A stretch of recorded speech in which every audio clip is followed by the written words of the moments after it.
Dodgers repeat as World Series champions in an epic Game 7. Did it remind any of you guys of this Game 7 right here?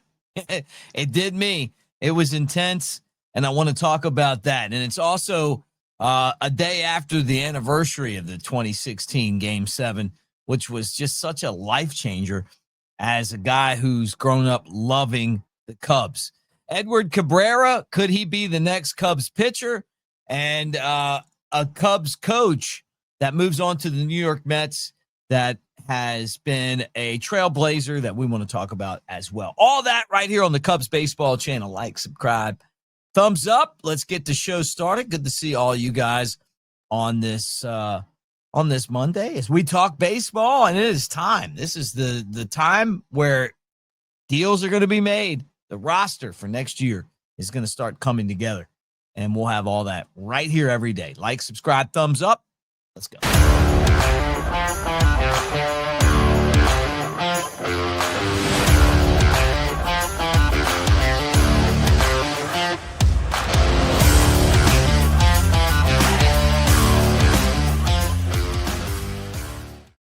What do you say, everybody? Mick Gillespie, Cubs Baseball channel, right out of the chute. I want to tell you that, hey, if you want one of these hats, I want to get you one of these hats, and there's a few ways to get one. The free way is right there. AveD. Join Mick Nation. We do games every week. We give away cash prizes. We give away stuff like this, hats and gear, and we appreciate all of you guys for being a part of it. Get in the comments section as well. But thank you for being here as we get ready now for the postseason, and there's a lot to talk about after the World Series. Now, I didn't do a show yesterday, so this is my first chance to tell you what I thought about the World Series. A few things. First off, it was an epic World Series. Toronto fans are going to be brokenhearted because they had him, and as Denny Green said, they let him off the hook. Had him and let him off the hook. You had the 2 home games. All you had to do was win one of them, and unable to hold on in these games. The Dodgers have this payroll, which is obviously manipulated. I mean, the fact that Shohei Ohtani has structured his contract the way that he did should be illegal. I mean, you shouldn't be able to do that, with all of the ways that they do salaries, to be able to push your salary off for 10 years and then wait until you're out of the game to get paid. But besides that, they're good, man. I mean, just both teams I thought were excellent. I really did. If I was managing Toronto, I would have been more creative with a chance to walk off. I probably would have squeezed bunts, maybe a suicide squeeze. I would have just done whatever it took not to have to face those Dodgers. They have a $1 billion payroll. More than $1 billion. One guy's almost $1 billion himself. And it was one of the best World Series I've ever seen. It really was. But at the end of the day, the Dodgers made one more play. And I was telling somebody this today. Every year, January, and if you guys have been on this channel for a long time, you know this. Every January or February, I go to Key West. And it's a staff retreat for me. I go there. I kind of game plan what I want to do for the next year. I'll pop on and do shows with you guys. And then, just get a piece of paper and write down things I want to do. And I listen to a lot of Tony Robbins. And one of the things that Tony talked about in one of his lectures was how to be successful. Okay, so good, right? Good gets you fired. Great. Yeah, you keep your job. Elite, right? Well, how do you be elite? And it talks about all the things that you do to be elite, working when you don't want to, putting in the extra time, all the things. And one of the points that he made about Tom Brady and the people that are ultra successful, putting in all the work, right? And what's the difference between first and second place? What's the difference? He was using a horse race analogy, but this is the same thing. It's if the horse that wins by a nose wins, everybody's talking about that horse. Nobody's talking about the perception gaps like this, even though the gap's this, right? And this World Series was a great example of that. The Blue Jays were just as good as the Dodgers, but the Dodgers won. And they're always going to be World Series champs, and the Blue Jays aren't. But it was like this, but the perception is just because they won. And I felt like the Dodgers just had the better players. I did. I mean, Shohei Ohtani and Yamamoto was the MVP. Dude, the guy came back after pitching Game 6 and pitched Game 7. And how many times on this channel have I said to you guys, like, we think that you can't throw over 100 pitches. You can't pitch a complete game because that's the way that the industry right now is telling us that it has to be. Yamamoto blew all that out of the water. All of it. All the analytics BS. Just, hey, give me the damn ball and let me see what I can do with it. And that's why the Dodgers won. If they would have held him to any of the analytics stuff, they wouldn't have won a World Series. And I get it. Like you're in a short series, that stuff doesn't matter. But I'm watching him like throw a complete game. I'm watching him pitch Game 6 and then come back in Game 7. He said, I didn't even know if I could pitch. I just went into the bullpen. You can pitch. Because you've been doing this your whole life. All of us have. You grew up playing baseball until you got to the point where people told you couldn't do it. You could do it. I mean, go back and look at history. You know, the greatest pitchers of all time did stuff like that. And you can still do that. Your arm doesn't blow up if you throw over 100 pitches. Just to say. And Yamamoto and the Dodgers went the extra mile. I thought Dave Roberts managed an amazing World Series, and they deserved it. But they paid a ton of money for it. And I'm wondering, like, how baseball handles all this labor stuff because the Dodgers go out and sign Kyle Tucker. You know, they get all these guys, these amazing players from Japan to sign now. Like, when do you allow one team to just go out there and basically have a roster that's worth 3 times or 4 times or 5 times the teams that they're playing? So, and I know a lot of you guys are going, well, the Cubs could do that. Well, you're right. The Cubs could do that. And honestly, they should. I mean, if it means winning World Series, the Dodgers kill it in Japan. Look at the TV ratings over there. Look at the merchandise, the marketing.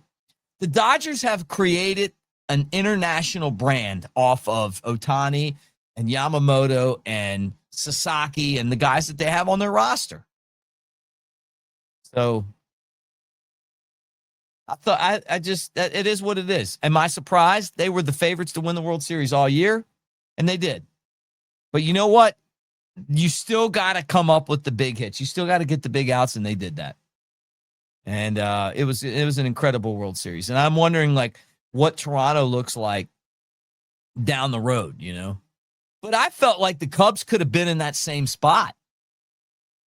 You know, the Toronto Blue Jays and the Chicago Cubs were in the same place coming at the beginning of the year. Like, their front offices were like, are these guys coming back or not? They better do something. And they both did enough to come back, but the Blue Jays were, you know, something creative in that 9th inning when they had the bases loaded and 1 out from winning. And if I'm managing, I'm suicide squeeze. Hey, you're going to lay a bunt down. He's coming in from third. We're taking it right now. We're not pushing this. I don't think Toronto realized, like, that the better roster was what the Blue Jays didn't have, what the Dodgers didn't have. But anyway, I thought it was a great World Series. Now, what I thought was ironic, and my ring, I haven't worn it in a while. I don't know if I'm ever going to be able to get it off my hand again. But this World Series ring that the Cubs gave me is one of the most prized possessions that I'm ever going to have in my life. And yesterday was the anniversary of Game 7. And so I don't know if I've ever told this story. I'm going to tell you guys. I don't know how many people are watching this, but first off, I was at Game 3, 4, and 5, and I grew up a Cubs fan, and obviously getting an opportunity to work with the Cubs was, a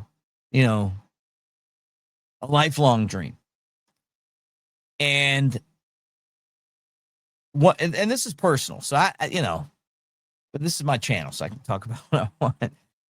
And my son was born in 2012, and he's autistic, and it was really hard. I'm just telling you, and some of you guys understand this. Like, to just by the time 2015 and 16 rolled around, we're kind of coming to grips with the fact that he's autistic, and it is what it is.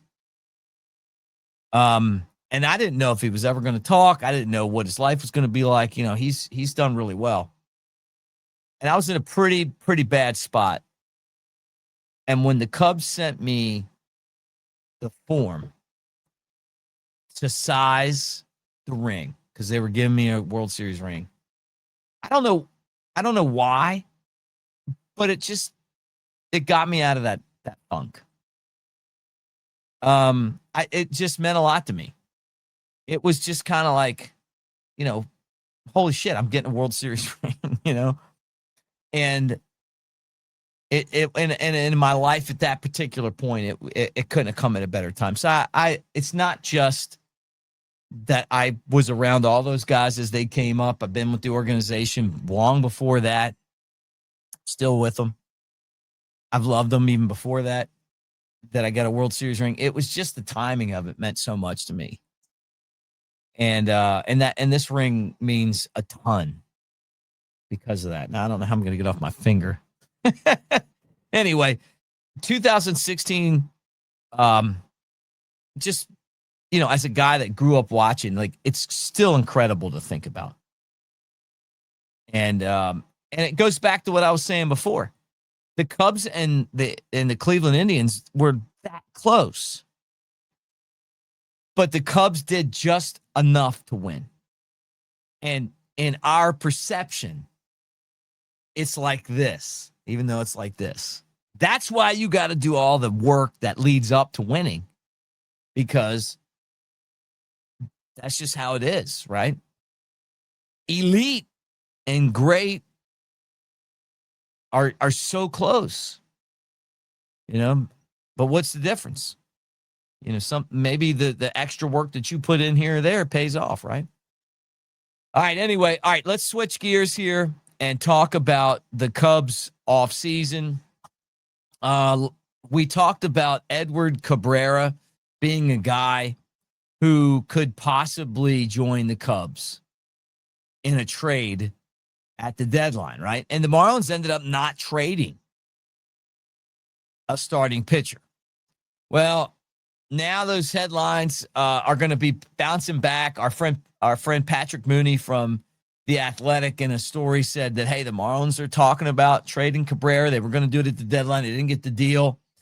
But Cabrera is a 27-year-old who had a 3.57 ERA, 150 strikeouts in 137 plus innings, 26 starts. He's not a free agent until 28, so you get 3 years of control.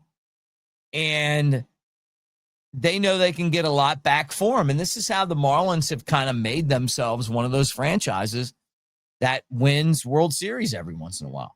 They take advantage of talent that they have, that they know they can trade, get a lot back for, and then try to put it all together at one time and then, obviously make a run. Cubs are going to be looking for pitching. We still don't know what's going to happen with Shota. Dylan Cease is another guy who the Cubs could potentially be going after.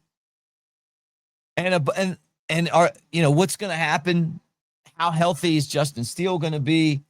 What's Cade Horton's season going to be like? I mean, the Cubs have some really difficult decisions. Kyle Tucker, obviously, at the top of that, as things move on. So that's one of them. Now, the final thing I wanted to talk about was Rachel Folden moving to the New York Mets to be the Double-A hitting coach. She was the Double-A hitting coach for the Cubs a couple years ago. Last year, she was in Triple-A with the Cubs in Iowa. I know Rachel, good person. Wish her nothing but the best. And I hope she has a successful career. And who knows, she may end up being back with the Cubs at some point. I read some stories where it was like the Cubs are gonna, this is a shot to the organization, and all this stuff. Look, coaches come and go. It's just the way it is, and you pull for all of them. And you see them in the big leagues sometimes, and sometimes you don't. This isn't going to affect the Cubs in any way other than we'll all be hoping that she has a great career. There's a lot of great hitting coaches. Guillermo, who was in Double-A last year, was in the big leagues with the Blue Jays, helped get those guys ready for what they just did. Rick Strickland, one of my favorite all-time hitting coaches in Triple-A. Desi Wilson's a guy that, was amazing hitting coach back when the Cubs were building that World Series championship team. I love John Maley. I mean, there's a ton of good hitting coaches. Hitting coaches don't hit. The players hit. And just to think she's a trailblazer, obviously, because there's never, there's not like you have a whole lot of softball players that really teach how to hit baseball, to me.